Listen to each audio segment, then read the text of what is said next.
Alhamdulillahi Rabbil Alamin, salatu salamu ala man la nabiyya ba'da. Falenderojmë Allahun e Madhëruar dhe lutim atë që salavatet e tij të jenë për të dërguarin e fundit Muhammedin alayhi salatu wassalam. Duke qenë se në faqen tonë na drejtohen shumë pyetje nga ju, të cilat kërkojnë përgjigje fetare apo çështje të ndryshme të cilat ju lindin juve edhe kërkojnë një zgjidhje fetare, atëherë ne menduam që për ju të hapim një rubrikë të re, e cila njëkohësisht do të shërbejë edhe si një dritare për të njohur me të gjitha ato përgjigje dhe çështje zgjidhjen e të cilave ju e kërkoni.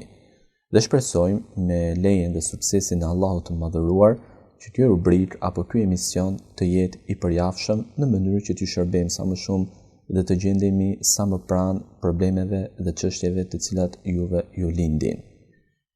Dhe ndër pyetjet të cilat na janë drejtuar janë: për sa i përket agjërimit të gruas shtatzën,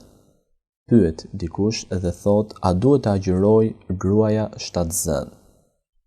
Për sa i përket kësaj çështjeje, dietarët kanë thënë se agjërimi i gruas shtatzën lejohet, por ka raste edhe kur ndalohet. Nëse gruaja shtatzën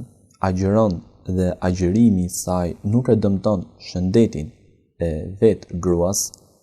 apo shëndetin e fëmijës që është në barkun e saj, atëherë kjo grua e ka për detyrë të agjërojë.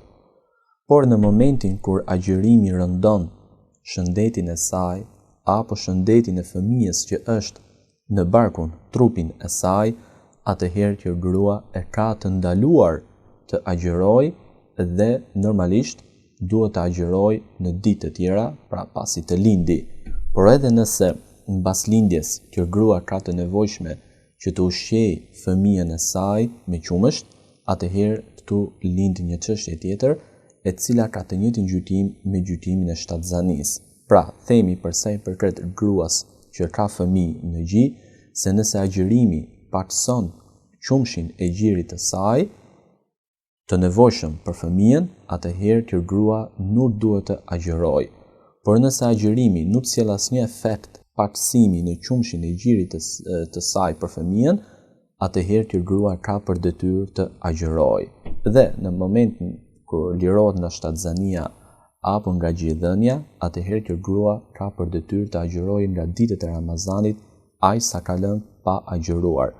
Edhe në qoftë se i duhet të kalojë një vit apo 2 vjet, kjo grua dhe në një gjendje të tillë nuk duhet të kalojë tek kompensimi me ushqim, por duhet të presë derisa të jetë e gatshme dhe aftë fizikisht për të mbajtur agjërimin e tërë muajit apo të atyre ditëve të cilat ka lënë pa agjëruar nga muaji i Ramazanit.